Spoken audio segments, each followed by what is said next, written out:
Hello, ladies and gentlemen. Teo here, back with some more DC Day. A lot of stuff happened today. We killed Spine, made friends with Mary. Okay, maybe not that much stuff. Pretty much just those two things. They were like exciting things. So let's see what is next in the exciting life of Fujiden. Just because I managed to go through that whole experience without any losses didn't change a thing about the fact that I screwed up. But I wanted to honestly celebrate for the time being. As I returned to my apartment complex, I spotted light leaking through the windows of my room. I could only think of one person who'd dare trample on my privacy like that. I rushed all the way up the stairs, opened the door.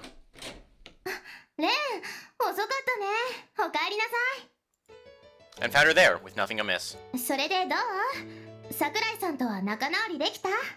あんたって言葉足りないところがあるから、慣れないうちは誤解されちゃうことも多いと私は思ったりするんだよね。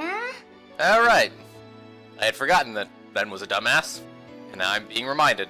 でも、なんだかんだ言って頑張るときは頑張るし、まあやる気を出すパターンがものすごく限定されてるって弱点もあるけどさ、基本的にナイスな男だと幼馴染は評価してるよ。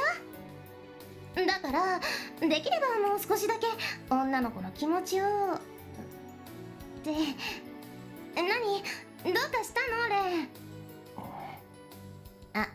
もしかして怒ってる？だったらごめんなさいなんだけど、私この部屋に結構私物とか置いちゃってるもんだから、今のうちに片付けないと後で桜井さんにバレたら危ないじゃない？ほらマグカップとか歯ブラシとかそういうの特に NG だし。そんなわけで無理やり壁の穴を通ろうとしたら、レンが塞ぐのに使ってた本棚思いっきり倒しちゃったりして。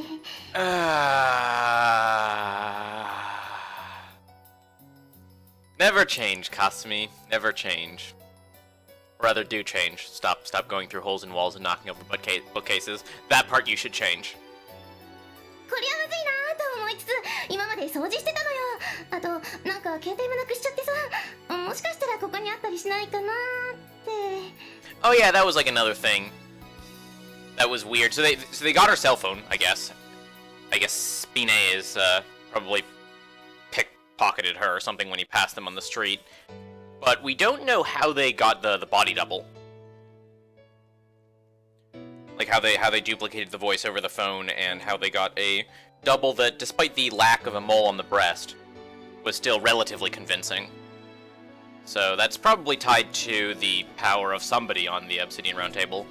Unclear as to who it is, but those don't seem like generic enough weird things that I can just write them off as like, oh, there's supernatural stuff going on. Like, those were like very specific. And then I think Kristoff like alluded to the fact that there was something more going on there while he was like killing Spine. レン、なんか言ってよ。ちょいプレッシャー。I silently reached in my pocket and produced Kasumi's cell phone. That's gonna raise some interesting questions. え？これなんでレンが持ってんの？ Or specifically one interesting question, this one.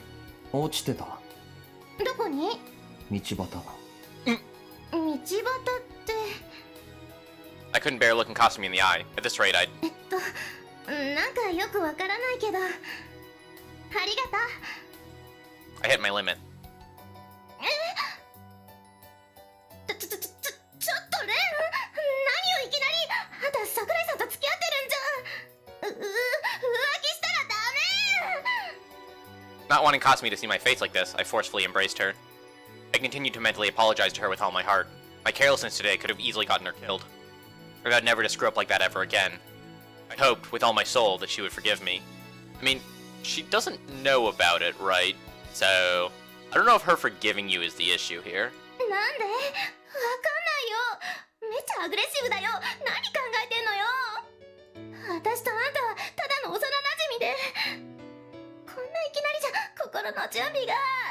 Sudden as a... 違う。 As sudden as a hug? Wow. Man, it sounded like I had a jackhammer next to my ears. The blaring siren of her voice felt soothing beyond words, causing all my pent-up tension to unravel in an instant, and... So... Don't know if I necessarily refer to jackhammer sounds as soothing, so you might be mixing up your similes here. 待って待って、いやよ。そんな押し倒すのはダメだってば。けだもの。桜井さんになんて言い訳したらいいのよ。あんた刺されても知らないんだからね。ちょっとね、聞いてるの？おい、あんたもしかして。嘘でしょ？こいつ寝てるよ、寝てますよ。何？私枕なの？ありえねえだろ、こらバカ。どういう了見なのよ。What a hero. マジムカ、女のプライドズタズタじゃないの。あんた最低。もう大嫌い。 Right, I got all that, I really did. So, could I go back to sleep now? I took down one of the bastards tonight. Soon there would be no more time for rest and relaxation. I was certain they would come after me in full force after this. So if she could just let me sleep like this until dawn, that'd be great.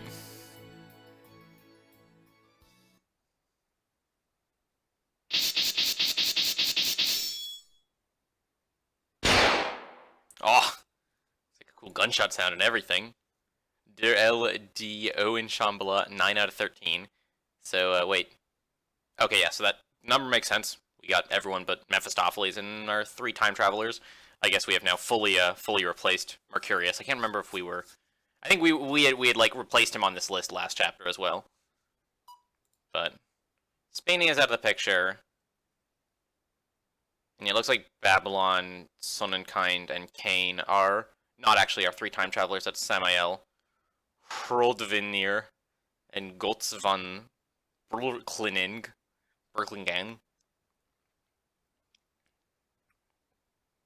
Because, like, yeah, Tubal Cain has, like, this whole, like, metal jaw thing going on, which I don't remember on any of our time-traveling friends. But the pictures aren't very big, so it's very easy to mistake one person for another. Like, the small amount of Babylon we can see is very easy to mistake for, what's her name? Samael, I think was the flame chick? Anyhow. Not much new information here. Swastika 2 out of 8, yep, we more or less knew that from the scene with Kristoff and Spine.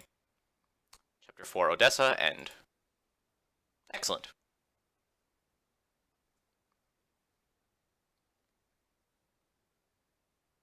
Consider the definition of a tragedy.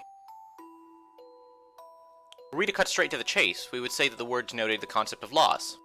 The loss of what people held dear opened a hole in their hearts. Was not an event that drove cracks in the heart and rifts in the mind not generally referred to as a tragedy? Yet what people individually considered important rivaled the stars themselves in numbers and diversity. Although family, friends, lovers, and the like were generally held in the highest regard by most, I knew all too well that some would feel not a speck of emotion, shed not a single tear upon their loss. Then how are we to define tragedy so it applied to all? In a certain book it is written that it was hardly what one lost that ought to matter, but rather the circumstances surrounding the loss. That having something broken or stolen was far greater a tragedy than simply misplacing it. Was that really true? In tragedies with a clear perpetrator, anger made for an easy way out. The sorrow of the tragedy may be forgotten through hatred of the thief, and could even grant one's life a goal in the form of revenge. Could such a thing truly be labeled tragedy in its purest form? I knew it was tough. That was a matter even someone as ordinary as me could comprehend, yet I would have preferred to plunge deeper into this subject. Man's psyche was a clever construct. It pulled a safety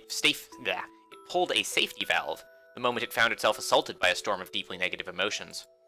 Anger and sorrow would turn to pleasure, and if it exceeded that, indifference.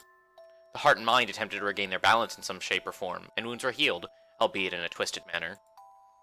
With that in mind, the unclosing fissure, the unhealing, ever-bleeding wound born of tragedy, what could such a thing denote? If indeed that was possible, then surely it would be a being denied, from birth, the right to possess a single thing. Its grasp, empty. As it was unable to take hold of anything, neither was it capable of losing it. A being that was born deficient, and would consequently never heal. An eternally lost child. I dreamt of one such girl, and the cruel tale of her birth. France, circa 1793. There was once a married couple who lived in St. Malo of Brittany. The husband was a well-built dockhand, his wife a beautiful woman of fair disposition. They were leading what one could easily label a joyous life. The fierce storm of the revolution's ideology ushered in a violent shift in the citizens' way of thinking. The clergy and nobility were soon established as absolute evil, and the married couple, without questioning that judgment, accepted as truth, indulging in blind, foolish hatred. They failed to remember that, in their time of youth, it was a certain priest's assistance that eventually brought them their current bliss. He was a clergyman, and therefore evil. In the husband's mind, this plain and simple conclusion remained irrefutable. His wife was a devout Republican, even more zealous than he.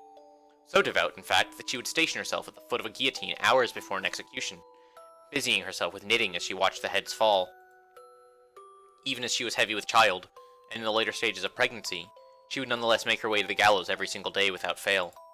The husband, her knight in shining armor, would continue to escort his lovely wife to her special seat day after day. The blade of the guillotine fell, heads rolled. Blood, blood, blood. It wanted blood. After thoroughly enjoying that festival of madness, the two would make their way home whilst discussing the future of their soon-to-be born child. They were a joyous, blessed couple, who happened to have some, deeply unsettling hobbies.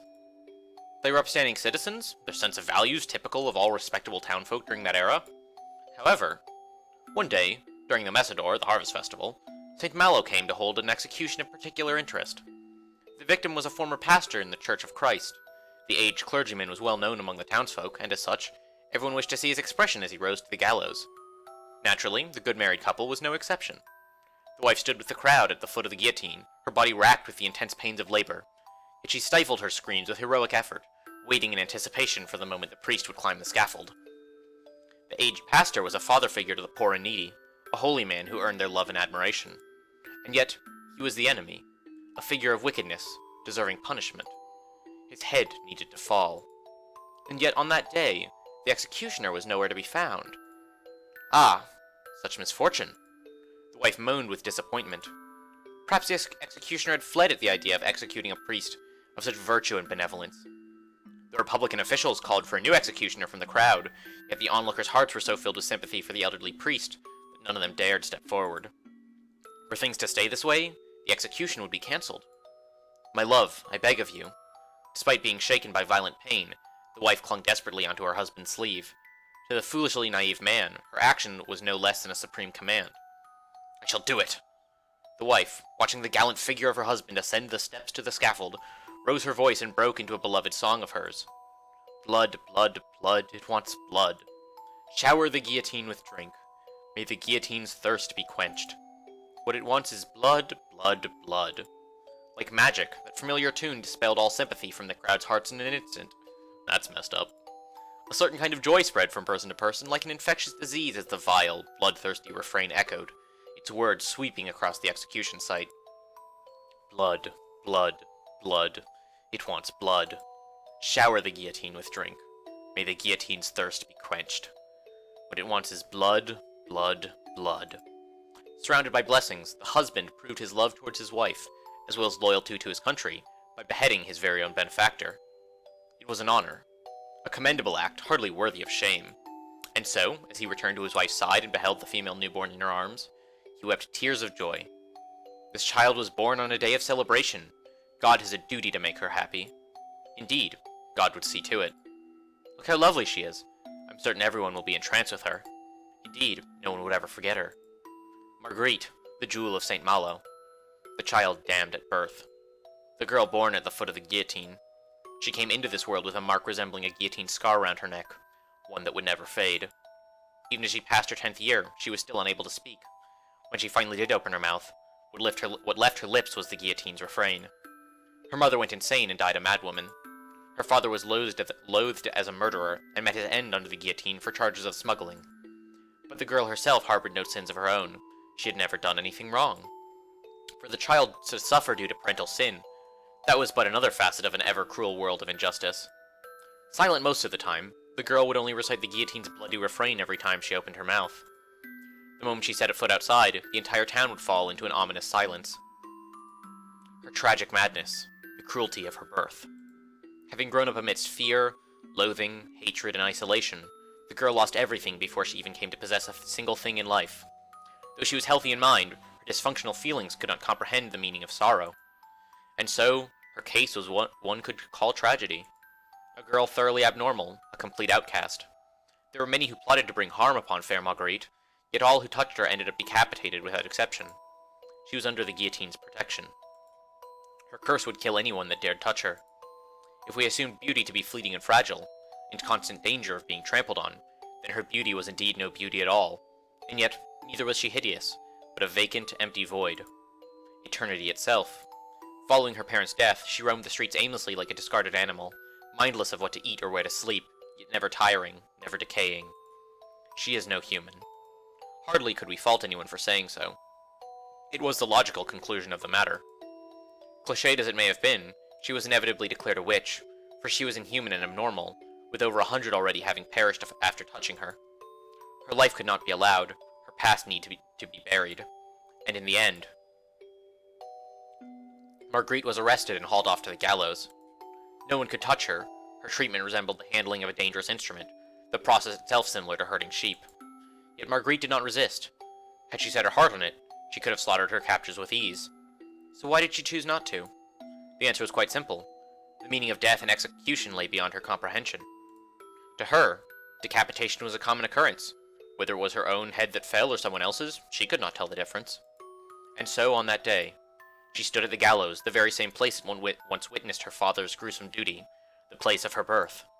Gazing into the faraway sunset, Marguerite, with a heart pure and untainted, began her song. The refrain of blood, the hymn of the guillotine, singing God's curse like a prayer. Those were her first and, as many had thought, final words spoken as a human being.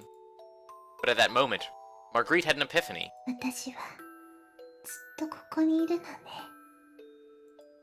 The words remained eternally burned into their ears. The soul of a man, watching the spectacle for no particular reason amongst the crowd, was torn out of its very foundations. He was none other than a Saver, vagrant once known as Saint Germain, in another time as Paracelsus, or as Faust, Rosencrantz, or even Magnus. The man, currently known as Alessandro di Cagliostro, was swept away by her very being. She alone remained free from the law of this universe. An exquisite soul, not bound by the shackles of eternal reoccurrence, one that would stay in the same place even after death. If such is the case, I will move every fiber of my being to save her. I shall kneel before her, reducing my very being to that of a slave. For the princess of the guillotine was a beauty transcending words. Gifting her with an appropriate necklace is my utmost. And thus, her sentence was carried out. Marguerite's life came to an end. However, the jewel of St. Malo lost not a shred of its luster. She had been born with nothing to begin with. As such, not even the loss of her life could grant her death. Ever since then, she had been all alone, singing endlessly in that eternal twilight, even to this day. She sang the abominable refrain like an angel, her voice pure and rife with bittersweet beauty. I found myself angered. I wished to seethe with anger in her place, a girl who neither knew sorrow nor tears. If I didn't do so, no one ever would, and that thought alone felt beyond unbearable. I knew this to be hypocrisy on my part. I should have been minding my own business. But my heart ached at Mary's life. Why did this girl have to go through all that? What did she ever do wrong? If there was a god out there, he would need to be cursed in her stead. やっぱりカリオストロとよく似ていますね。 We both found ourselves entranced by a girl feared and loathed by all. あなたはあの人の代わりなんでしょ? I couldn't deny that, no matter how much I wanted to. ね、私の愛しい人。 How deeply did she comprehend the meaning behind those words? これからは一緒。 Having borne witness to her origins, I could now focus on the battles that would no doubt await us both. ああ、一緒だ。 There was no way I could have rejected Mary, and so I took her hand. A packed forge of sympathy, selfishness, and truth. I found myself stung with guilt. Just like that bastard, I wanted to save her, but the only way I could do that was by using her as a lethal weapon. Talk about a dilemma. So that said, I found myself imagining just how wonderful it would be if I could give Mary a second chance at life once all this was done and over with. Chapter 5. Holiday. Who wants to bet that this is, like, an ironic use of the word holiday? Like, 6 to 1? 7 to 1? What are the odds? Morning, huh? This really was the first time in ages that I'd woken up so normally. I didn't have a nightmare, nor did I not get enough sleep. It would have been a stretch to call this refreshing, but I did greet the morning feeling very peaceful. Mary, both the calamity slumbering within me, and the girl with a life laden with tragedy. I couldn't get rid of her curse, but I should have been able to control it. After all, now that I attained the Yetzirah decree, I could give her shape and direction. Mary wouldn't be committing any indiscriminate killings, at least not while she stayed with me. She hadn't the slightest speck of desire to kill anyone. To her, beheading those in her vicinity was no different from breathing. It was not her fault she ended up like that. She was simply born that way. I'd never been philosophical enough to even consider one's birth being a sin. 仕方ないよな。 You couldn't charge a gun or knife for a crime, much like in the case of Kasumi, I, as the wielder, had to shoulder all the responsibility. From now on, I take things into my own hands and wield this curse in order to put an end to whoever was responsible. Reaffirming my determination, I decided to get up. Today was a Sunday, so I'd figured I'd take a shower to fully jolt my senses awake. I guess if it's Sunday, then maybe the use of the word holiday at the beginning of the chapter was unironic. Still not really feeling it, though. As for how I'd spend the rest of the day, guess I hadn't thought that far ahead yet. There was this, how would I put it? Strangely soft something pressing against my hand. Oh. What? I don't think it's supposed to be like a physical Mary. Pretty sure, like, she's supposed to be, like, metaphorical. And more or less contained within, like, the glowy red and black guillotine coming out of our arm. I did not realize there was going to be a physical person. What in the world was this? An oddly human-shaped something lay on my bed. Furthermore, said oddly human-shaped something kept on gleefully mumbling in its sleep. Oh. I must have been really damn tired. Last night was hell, then I had this traumatic nightmare, not to mention the thoughts of how I'd go about fighting those bastards swirling through my head. The bottom line was that I had my fair share of problems to comb through. Maybe it's like, she's not like there, but he can just like sort of see her. Like maybe other people can't see her. So this hallucination, for surely that was the case, seemed awfully realistic, but that kind of thing happened from time to time. I'd accept it as one of the cosmos' many mysteries, and go back to sleep. With that said, good night. So I closed my eyes, but get this, the hallucination refused to leave. In fact, it was quite adamant on clinging onto me.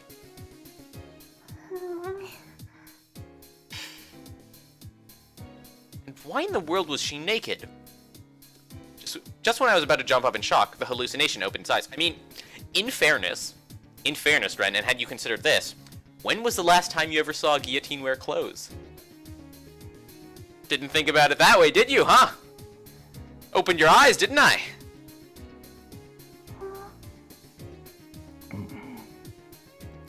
We spent a few minutes just staring at each other.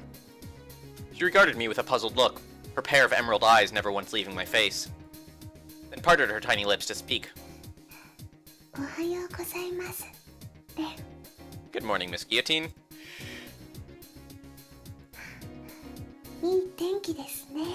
Oh, simply fabulous. Well, you could say that. This hallucination, no, enough with that, time to face the facts.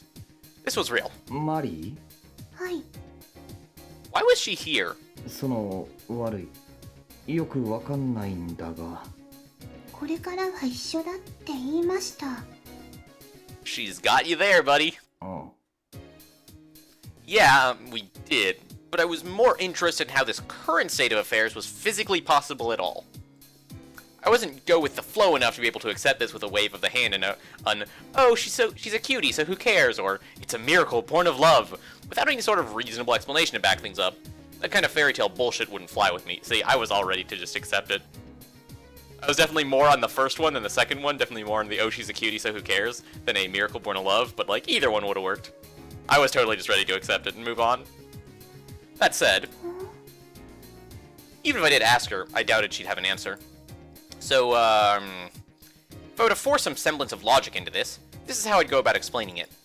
I learned how to form my Ononurb, which also made it possible for me to form Mary, the very soul housed by said Ononurb. Explanation over. See, was that so difficult? Which meant I should have been able to control at will exactly when she manifested herself. No doubt. Have you ever considered putting on clothes? Like, I recognize that, like, as a guillotine, this perhaps goes against your very nature, given that guillotines do not traditionally wear clothes, but perhaps you could try. Perhaps it will start a fad among the guillotine community. Wait, no, could she stop hugging me? Here she was in her birthday suit, no clothes and no shame. A bit more fidgeting on her part and end up seeing, oh, for the love of God, she lived for 10 times as long as me, pretending to be 10 times more the child. A bit of decency couldn't hurt. No doubt. Well, I tried. I could have tried explaining to her how boys and girls stop sleeping in the same room after a certain age, but I highly doubted the wonderful values of our country would make much sense to her. Considering how she led her entire life without knowing the touch of another, mistreating her now would feel inhuman. 気持ちいいねレンの体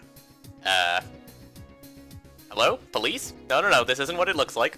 This is, entirely wholesome. Don't worry about it. Just don't mind me. Just go on with your day, Mr. Officer. And I would have really appreciated that she kept those oh so easily misunderstood phrases to a minimum. Either way, I'd figure I'd... キュッてして No, officer, we're all right. Don't mind us. 了解 It'd be best to give in to her demands. She might end up going back into the honor room if I pleased her. くすぐったい Yeah, could she cut me some slack over here? This was no different from patting the lost child on the head, nor would it cause any perverse thoughts to bubble to the surface in my... Well, maybe that last part wasn't completely true, but I was doing my best. No, officer. No trouble here. なあってわけであんまりゴソゴソ動かないでくれどうして男もいろいろと大変なんだよ男 Mary gave me a confused look, then slid her hand down my chest. Is YouTube gonna take this down for, like, content violations? Like, I feel like we are treading into very dangerous territory, like, right about now. ない Congratulations. You have discerned one of the basic physical differences between men and women. We'll make a biology teacher out of you yet. Well, duh. Well, hold up, for the love of God, that hand needed to stay where it was. うるさい Well, one of two things is gonna happen now. Either my earlier hypothesis that I didn't believe for a second about us being the only people who can see Mary is true, or B, shit's about to get real messy in here. I'm enjoying this far more than I probably should be. First, a visual hallucination, now an auditory one. Great! Fantastic. To make things worse, it was a voice I really wish I hadn't heard. ご飯は後で作るからもうちょっと寝る I was about to ask why Kasumi is sleeping in our room, and then I remember that it's like totally our fault because we like fell asleep on top of her. Which sounds way worse than it actually was. Okay, a reevaluation of the situation was clearly in due order. Mary was right in front of me. Whether she came out on her own accord or it was me who formed her, it didn't matter. The bottom line was that I had a stark-naked lady sharing a bed with me. And behind me... 日曜なんだしのんびりさせてよ was Kasumi, lying prostrate on my bed and saying stupid things in her sleep. What was this, Bizarro Suwahara? Putting aside Mary for a second, why was she here? Well, you did fall asleep on top of her. What? Right, I must have passed out last night in Kasumi's arms. And so that worrywart watched over me through the night. I truly felt blessed to have a childhood friend like her. Here I was, the luckiest guy in the world, sure, but right now that kindness of hers had just put me up shit creek. マリ And not a paddle to be seen. Huh? There'd be a bloodbath if Kasumi saw this. Oh, I get options. What is the option I'm supposed to take? I mean, they're more or less the same, so like I'm not emotionally invested in choosing one over the other. We are going to disappear right now. 頼む今すぐ消え Oh, that's her disappearing right now, not us. Okay, never mind. I like the hide option better. That was way funnier. But man, I have to wait until what is this? I have to wait until Mary's route to choose that. Oh my god, that's like forever from now. Given that we're like not even finished with the common route section, and we're what 15 videos in now, so that's 15 hours, ballpark. Oh my god, it's gonna be forever from now. Why does this visual novel have to be so long? I mean, I guess I shouldn't complain. It's like more content, like longer story, like more stuff to read. But at the same time, I just want to be able to choose to hide because it's way funnier. And knowing that I have to wait 40 hours or something for it, it's killing my mojo. 消えるそう戻ってくれないかできるだろ本当マジでお願いするレン、何を言ってるのかわからないよ。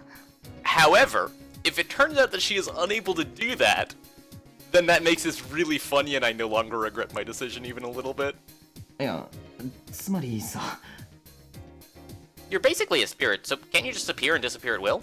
だから、うるさい。 I'm so excited. Shit, I think we had just woken the dragon.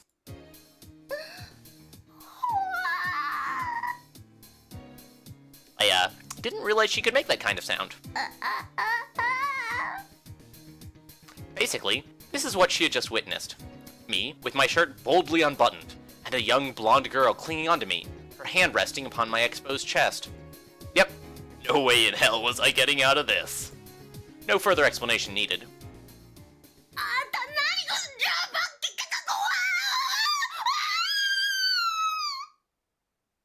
Yeah, basically. What Kasumi said. I had no clue what the hell she was saying. 変な人がいますね。 You said it, Mary. Said the pot to the kettle. Hey, wait, what does that make me, like a frying pan? Anyway.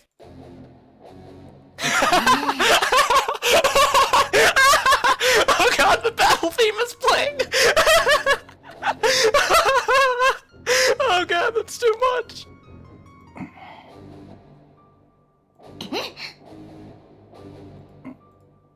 Kasumi shot a vicious glare at me, accompanied by a highly ominous BGM. な、うん。なんで俺正座させられてんだよ。自分の胸に聞いてみなさい。 She had really blown her fuse, no doubt about that. あんたってやつは本当に。 Would you believe it if we told you that we had no idea how the blonde chick got here? Because it's true. Couldn't exactly blame her, though. 桜井さんと付き合ってるくせして、私にあんなことしたと思ったら、今度は見ず知らずの怪人さんをかどわかしてくるなんて、一体どうしちゃったのよ。 In our defense, we didn't kidnap her. She came with us from the museum willingly. The fact that we inadvertently stole an exhibit from the museum notwithstanding. そりゃ昔からちょっと感じ悪かったし変なやつだし何考えてるか分かんないところはあったけど少なくともいい悪いの区別くらいはついてると思ってたのに Yeah, well, see, that was your first mistake. So basically, she believed I was a scum of the earth, the lowest of the low, the sorriest excuse for a guy. In short, a threat to all womankind. それでもう一回聞くけどあの女の子いつどこから連れてきたの Yeah, remember when we went to, like, the museum last week? It was about then. 答えられないような筋から引っ張ってきたんかこの腐れ毛が Does it make it better or worse if we then mention that we, like, then used this blonde chick as a murder weapon? Probably worse. I'm gonna go with worse. だからちょっと待てよ。待たないそういやあんた白と一緒でもともとチンピラ属性なの忘れてた今でもたまに怒ったら口調がベランメになるもんねおうおう姉ちゃんいい体しとるやないけなんやったらわしんとこ来えへんか朝までヒーヒー言わせたるでとかなんとか言って連れ込んだんでしょこの悪党 No, the line was more along the lines of, oh god, who are you, why did you get into my dreams, and why are you killing people? But your pickup line probably would work on more people. 言ってねえよ。 Besides, that was totally not how street punks talked. だいたい昨日の夜は俺が先に落ちたんだぞ。その後お前がずっと枕元にいたってのにどうやって姉ちゃんかどわかしてくるんだよ。 I mean, to be fair, Ben's approach here is like much more like effective, presumably, than mine would be. And also much less likely to clue Kasumi into the magical bullshit that's going on all around her, but my answers are way funnier than his. そう言われると確かにそうね Although I guess if the goal is to avoid cluing in Kasumi to the fact that there's magical bullshit going on, this part is going to raise some questions such as, how the hell did she get in here? お前部屋の鍵閉めてたか Wait, okay, that's gonna raise different questions. Like, not questions about like, oh god, there's a magic person, but questions as, why the hell is this random blonde girl wandering into our apartment? To which we don't have a good answer, but I guess we don't need one. 締め忘れたんだな。 Like, this story does not hold up to scrutiny, right? つまりそういうことだろう。 That doesn't answer quite as much as you might think, though. でもなんで裸なのよ。 That is a reasonable question. こっちが知りたいわ、そんなの。 Anyway, guess I just lie my ass off here. Not gonna let a chance like this slip by. じゃああの子は裸でふらふら外歩いてて、たまたまこの部屋の鍵が開いてたから侵入して、あげくあんたのベッドに潜り込んできたって言いたいわけ？ In fairness, that's probably not that far from the truth. 残念ながらそれしか考えられないようだ。人事みたいに言うなバカ！ありえないもん、そんなの信じらんないもん。絶対あんたがよからぬことをやったに決まってるんだもん。 If you define murdering Nazis as no good, then absolutely. そう言われても俺には何もわからないんだもん。だから真面目に話を聞かんか。 But what if? And I'm just like throwing this out there, what if we didn't? She grabbed my sleeve and tried to jerk me around, but that wouldn't change a thing. I seriously couldn't come up with any other excuses. なあかすみ、少し考え方を変えてみよ Oh boy. う。例えば刑事が泥棒をトイレの個室に追い詰めたとする。いわゆる袋のネズミ状態だ。 Okay. それでそれで刑事は鍵のかかったドアを蹴破り個室に突入するんだが、そこに泥棒はいなかった。この場合星はどこに行ったんだ？ He flushed himself down the toilet. Easy. 知らないわよそんなの。いや、ちょっと真面目に考えろ。割と大事な発想だ。 Okay, we're gonna give it some actual thought. So, detective cornered the thief in the bathroom stall. Detective kicks down locked door, breaks into the stall, thief is gone. So, Perp could be hiding in the toilet. Perp could be hiding behind the toilet. Perp could have, I don't know, used a secret passageway behind the toilet, although that violates one of, Nox's 10 laws. You have secret passages in really any direction. It doesn't have to be behind the toilet. It could be through the roof, through the floor, into one of the sideways stalls. I don't know, I don't know, let's see what Ren has to say for us. 天井に穴開けて出て行ったとかじゃないの？ That is one of the ones I suggested. 違う。天井は刑事からも丸見えだ。当然窓なんかもない。 I definitely feel like we're in Umineko here. We're like, okay, got a locked room. It's impossible. Go ahead and solve it. じゃあ無理じゃないの。っていうかあんた一体何が言いたいのよ。だから常識に縛られるなっていうことだよ。一見ありえないようなことでも他に答えがなければそれが真実。 He's not gonna offer some bullshit explanation like the detective was the culprit all along.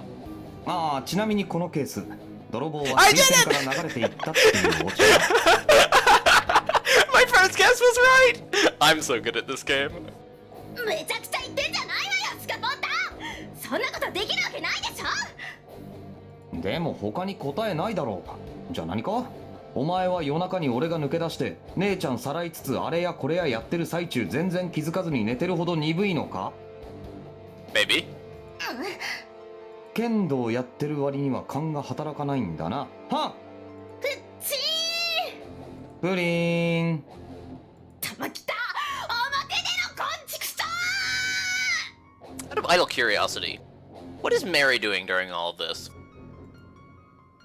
Like, is she just sitting there listening to us bicker? Or is, like, she, I don't know, raiding our fridge? Damn it, I was all out of options. Yeah, I shouldn't have expected my lies to keep on fooling people forever. Your lies? No, not even a little bit. In which case, in this case, the lie is actually close enough to the truth that I was kind of hoping it would work. Given that the truth is just as weird as the lies. Actually, weirder. Whereas in the previous example with the we're dating Sakurai thing, that one I was expecting us to have, like, seen through in an instant. Yeah, what's up, Mary? How can I help you? レンをいじめないで。Stop bullying Ren.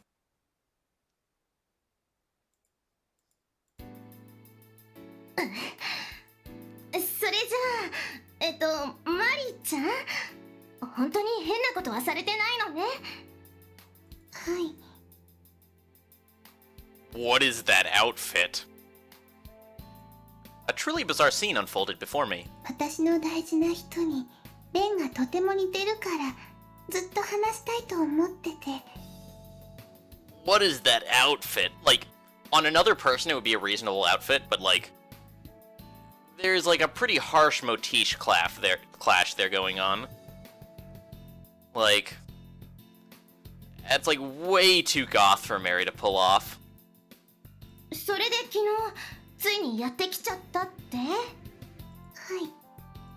Well, she was technically telling the truth, though I couldn't tell if she was trying to cover for me or if this was just how she normally behaved. じゃあどうして名前知ってるの？表札見たんじゃないのか？あんたは黙ってなさい。そうなの？マリちゃん。はい。 Oh, she is covering for us. I assume she did not actually read off of the door plate, given that she's never been outside of our house. Her apartment, or what have you. The former, huh? But she didn't seem that quick on her feet, nor did communication appear to be her strong point, so it was probably best I didn't let her say any more. だいたいなんで裸だったの？服は？聞いてやるなよ。女の子だぞ。私だって女だもん。じゃあ察してやれよ。事情があるんだろ。それよりその服かわいいな。本当？私の趣味がいいからね。ああ、お前には苦しいほど似合わないだろ。 Yeah, except the issue here is they also don't match Mary either. Like, Sakurai could totally pull that off. Mary and Kasumi less so. なに？あんたいい度胸してるわね。事実だ。 The clothing Mary was wearing came directly from Kasumi's wardrobe, but a gothic Lolita outfit like that would only look nice on a foreigner. On a Japanese girl, it would just feel out of place. それこそ氷室先輩くらいじゃないと服に負ける。お前じゃな。腹立つ言い方するわね、この男は。私だってそれくらい分かってるわよ。だからお蔵入りしてたんだし。 But then why did you buy them in the first place? で、どうするの？どうするって？この子の処遇、まさかほっとくわけにもいかないでしょ？ No, she's very important for my plan to murder Nazis. ああ、それなんだけどな。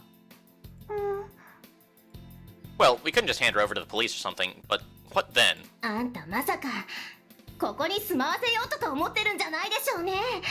Except we totally are. そりゃシロの部屋が空いてるしな。That causes complications if Shido comes back though, right? そんなのダメに決まってるでしょ。こことあの部屋穴で繋がってるんだよ。お前の部屋だって繋がってるだろ。私はいいの。You've made yourself pretty involved already. だいたいどの道穴は塞ぐって言っただろ。お前も昨日は了承したことだろうが。それはそうだけど、でもダメだからね。桜井さんが怒るじゃない。ああ、それね。Are we finally gonna, like, come clean? Please tell me we're coming clean. I knew I was getting my just desserts here, but man, did I say something really stupid again. 私は迷惑ですか？ Absolutely not. If anything, Kasumi is. See, you're an adorable guillotine. She is not a guillotine, and as such has less rights than you do. 両親が痛まないか、かすみ。うるさいわね。だからってそれとこれとは違うのよ。日本国憲法は偉大なのよ。 Not sure what the Japanese Constitution has to do with anything here. 俺は9条あたりそろそろ改正した方がいいと思うんだけど。あんたの野蛮な理屈なんかどうでもいいのよ。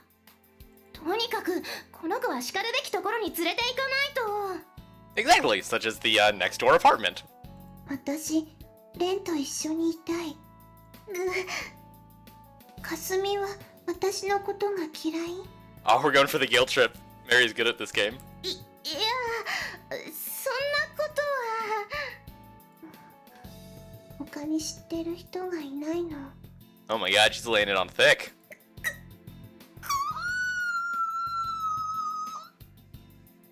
What was up with Kasumi today? She'd been adding new sounds to her repertoire at a staggering pace. なんなのかな、この展開。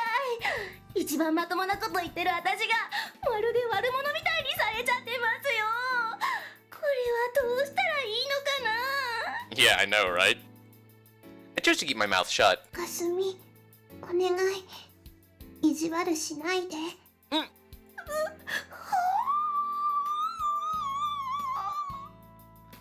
Man, Mary's working real hard to like overthrow Himuro as my favorite female character in this work.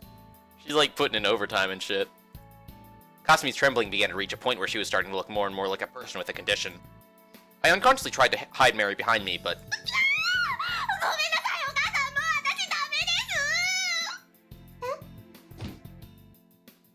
Kasumi tackled herself to the ground at full force.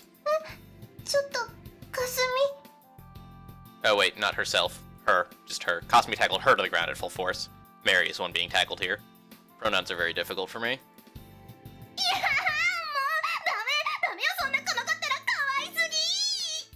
Wait, weren't you the one like just saying we have to keep Mary pure? We have to like do the morally responsible thing and like make sure she gets to a safe place, and now you're molesting her. Come on now, Kasumi.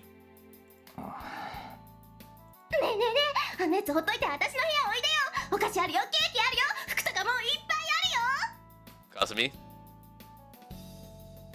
Do you happen to, by any chance, own a white van? Because you seem really practiced at this. あるある、うるせえよ、中国人かお前は。うるさいバカ。あんたは隅の方で体育座りでもしてなさい。それよりマリちゃん、どうかな。私の部屋来ない？ Kasumi, what have I told you about luring children to your apartment with candy? I mean, nothing, but like, what should I have told you about luring children to your apartment with candy? Kasumi's borderline sexual harassment left Mary thoroughly confused, flabbergasted even. Well, having someone be this clingy with her must have been a new experience given her history. Horror struck me for a moment before realizing there seemed to be no harm in anyone else touching her for so long as I held the reins. In which case, all these shenanigans might end up being a nice change of pace for Mary as well. She went through life forlorn and unable to possess a single thing, so even as a farce, letting her experience a mundane, day-to-day life could turn out well. ちょっと、何和んだ目でこっち見てんのよ。あんた変な趣味あるんじゃないの？ Says the child abductor. お前が言うなよ。大体日本国憲法はいいのか、優等生。問題なし。可愛いは正義。You are working real hard to undermine your entire argument here, Kasumi. Real hard. そうか。Revising laws without any guiding principles had its limits, you know. I mean, I don't understand, Ren. I don't understand what you don't understand. You say without any guiding principles. This, 問題なし。可愛いは正義。 That sounds like a guiding principle to me! In her case, stupidity as justice would have been a million times more apt. レン。Yes, how can I help you? ああ、ちょっと我慢してろよ。すぐ終わるから。Wait, weren't you the one who was, like, just complaining about, like, lines that could be taken extremely dubiously out of context? Kasumi's off-kilter insanity wouldn't last forever either way. And just to back up that very thought of mine, Kasumi climbed off Mary, seemingly satisfied for the moment. まあ、なんか取り乱しちゃってごめんなさい。で、マリちゃん。はい。とりあえずしばらく私の部屋で寝泊まりしなよ。でもいつまでもってわけにはいかないから、国のご両親とかと連絡取らないとダメだよ。What if I told you that her parents had been dead for 600 years? 両親？それは分かったから、ちょっとその髪なんとかしてやれよ。ボサボサになってるだろ。そうだね。ごめん。じゃあマリちゃん、私が可愛い頭にしてあげる。Well, it kind of like I sort of just built this crap on heaps and heaps of forced logic, but whatever, it seemed like she bought it for now. でさ、なんでこんなことになってんだよ。The Suwahara City sightseeing tour was the name of the little excursion Kasumi had planned out for us. 別にあんたはついてこなくてもよかったんだよ。そういうわけにもいかないだろう。I had no idea what would happen to Mary if I left her unattended. With yesterday's incident in mind, I couldn't just allow these two to wander around on their own. And also, like, there are Nazi wizards who are actively aiming to kill you at this point, right? And, like, letting your guillotine wander off on her own might not be the best idea under those circumstances. I should have set my heart against this, and I tried to, but かすみ、あれ何ですか？ this girl, she looked at me just like a little kid. She looked at me like a little kid just begging to go outside. あれはスワハラとは地上180メートルの展望台があって私登ってみたい。やっぱり Mary looked like she was having fun. I didn't know what level her emotions functioned at, but she was already giving me a somewhat different impression compared to how she acted in my dreams. Perhaps her connection with me had made her more human-like. In that case, マリちゃんは言ってるけどどうする？じゃ登ろうか。 I felt we should use this day off for Mary's sake, at least for a little while longer. That'd be my way of apologizing. I knew we had no choice, but I felt obligated to do so. After all, I was the one dragging her into this battle. And my manly stubbornness played a part in it too. I was not like that Cagliostro freak. I didn't intend to use Mary just to fulfill my own goals. I drew a line between myself and the likes of him. I was different from Mercurius. Well now, can you truly declare that with the utmost confidence?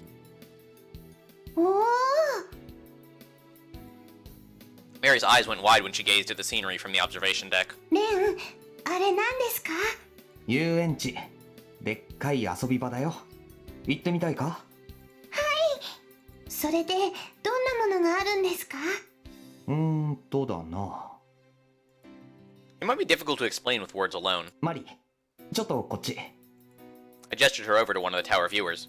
I put a coin into the device, leaving it available to use. ここを覗いて。おお、レン、ここすごいのが見えます。ああ、っていうか、手伸ばしても届かないから。どうして？これは遠くのものを近くで見えるようにする道具なんだよ。割と昔からあるものだと思うけど。私初めて見ました。レンはお金持ちなんだね。いや、別に俺のものってわけじゃないし。じゃあどうして使えるの？ Guess she didn't understand the idea of renting public property. まあそれはいいだろう。で、遊園地はどう？ね、大きい時計みたいなのが回ってます。時計？ Think she's talking about the Ferris wheel, dude?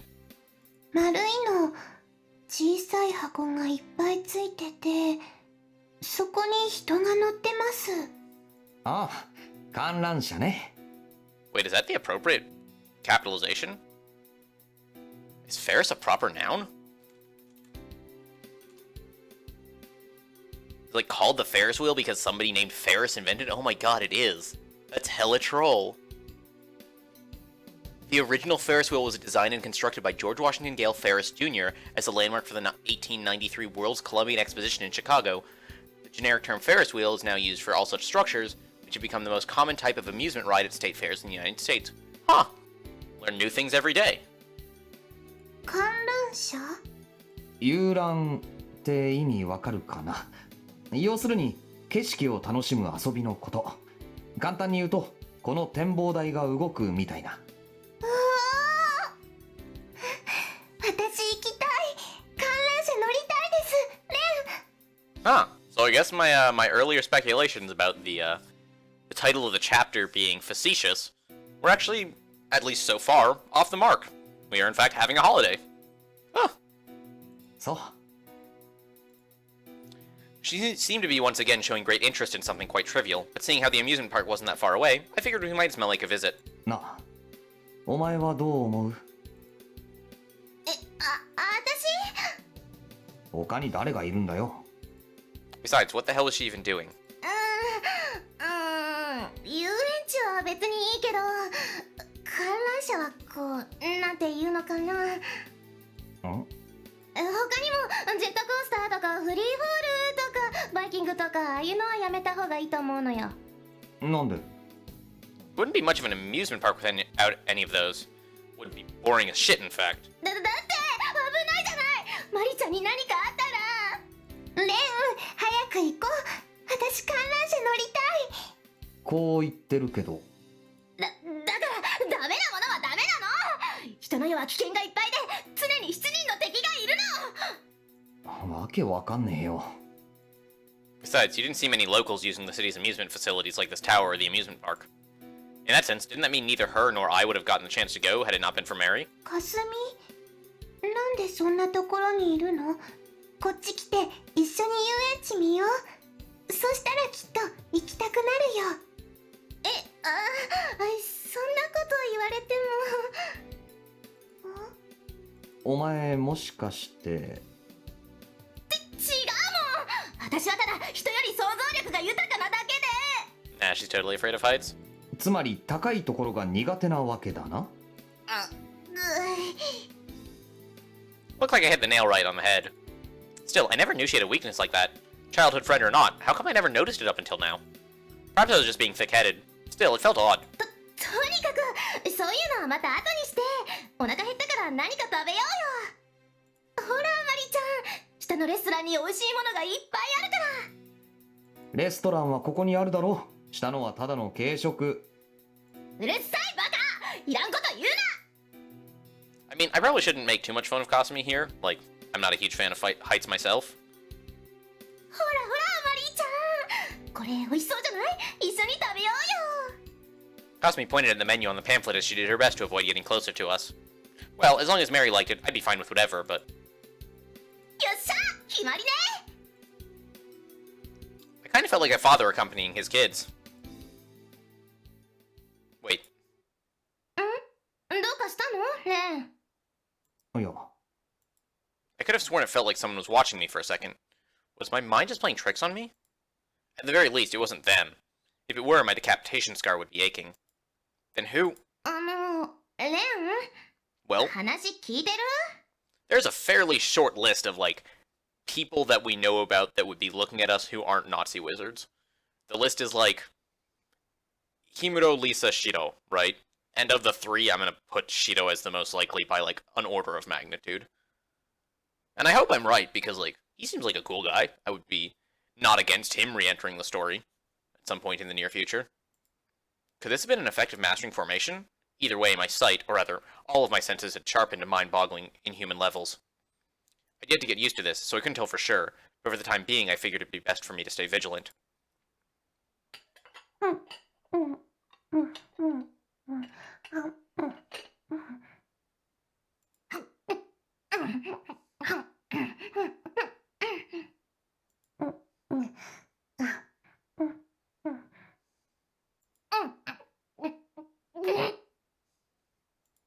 I was trying my best here.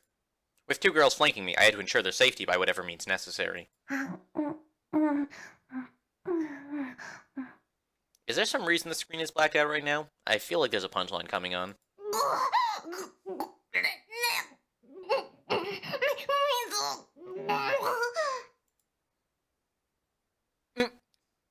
Well, that's sort of like a punchline. But from what I could see, there was a certain something else I had to keep an eye on.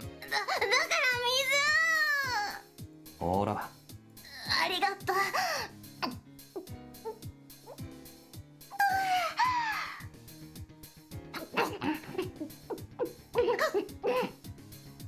いやお前、どれだけ空気だよ。Jesus Christ with their giant bowls of ice cream. なんで負けられないじゃない。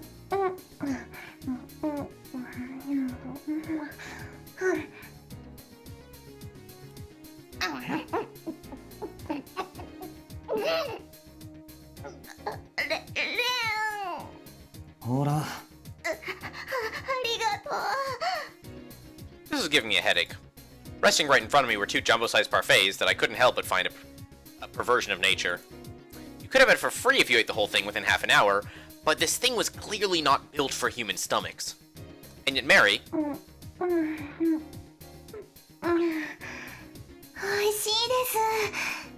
kept munching away at her jumbo parfait with an unruffled expression, her cheeks stuffed like a squirrel's. Kasumi likely took that as a challenge as she began devouring her own parfait at mock speed, regardless of the time limit.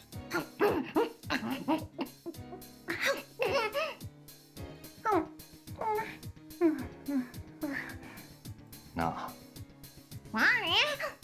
もうそろそろそのムグムグとかモグモグとかやめないか？すごいつまんないんだが。つまるつまらんの問題じゃないでしょ。私が負けてもいいって言うの？そもそも勝つとか負けるとかの話じゃないだろ See, that's where you're mistaken, men. Everything is a competition. う。なあマリはいー、もうちょっとゆっくり食べよう。時間オーバーしても俺が金払うから。私のはお前は自分で払えよ。なんで金持ってるだろ。よなくした嘘つけ。なくした子供みたいなこと言うなよ。の私はああマリーはいいよ、気にしなくて。ひいきだひいき、いじめかっこ悪いね、がっかりだね。金持ってるやつに自腹切らせようとして何が悪いんだよ。 Besides, I was clearly the one getting bullied here. The store clerk shot a pitying look in our direction. One of those jumbo parfaits costs 70,000 or 7,000 yen, so a total of 14,000 yen for two. It was simply unacceptable for food like this. So again, for those of you who don't quite have the exchange rate memorized, it's roughly $70 a piece, which is an insane amount to spend on ice cream. Dear God, I don't know if I spent that much on ice cream in the past year. In fact, I'm almost certain that I haven't, because I go through like a tub of ice cream in about 2 weeks. And those are like $3. 3 times 26, that's like 76? Is that how math works? 78? 78 sounds right? Okay. So that's about how much I spent on ice cream in the past year. 分かってるわよ、冗談だもん。そんな嫌そうにしなくてもいいじゃない。 And that's for one of those parfaits. でも私本気でお金払う気ないからね。絶対時間内に完食してやるんだから。自分でケツ取る気なら俺も文句はないけどな。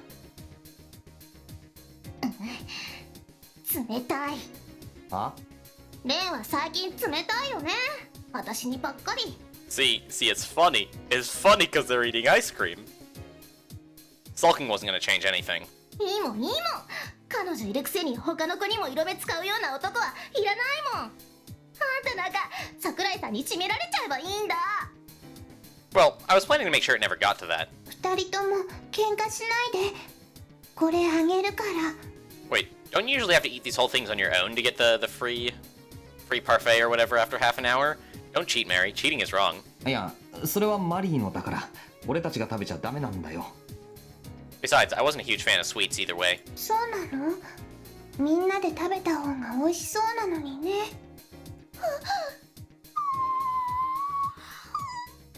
おい、ここで抱きついたりするなよ。 How?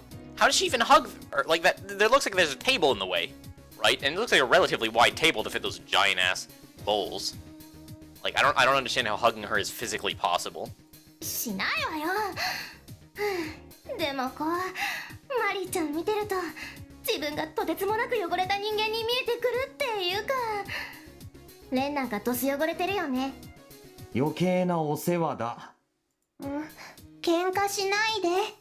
ああ、ごめん。 Now I was really starting to feel like I was out with my own kid. Kasumi and I promptly exchanged glances. こういうのって初対臭いっていうのかな。多分。初対？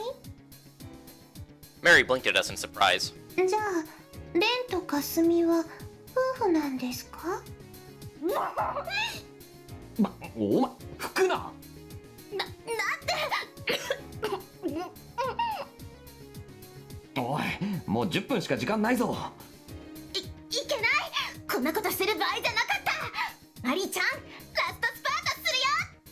I feel like I would be more engaged if I could like see their progress over the course of the conversation.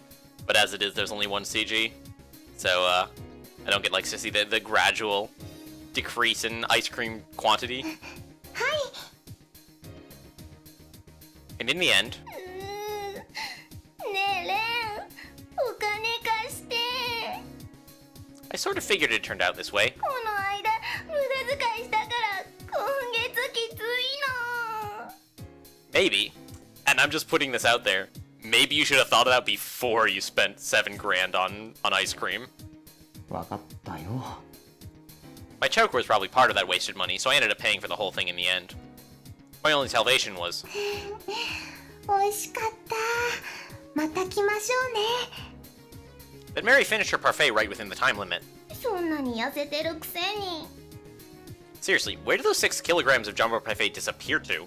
Perhaps her stomach was connected to some sort of bizarre parallel dimension. I mean, wouldn't be the only part of her, right? Maybe there's just a pile of parfait at that beach. じゃあ次はどこに行くんですか？ Either way, she seemed to be enjoying it, and that was what mattered the most.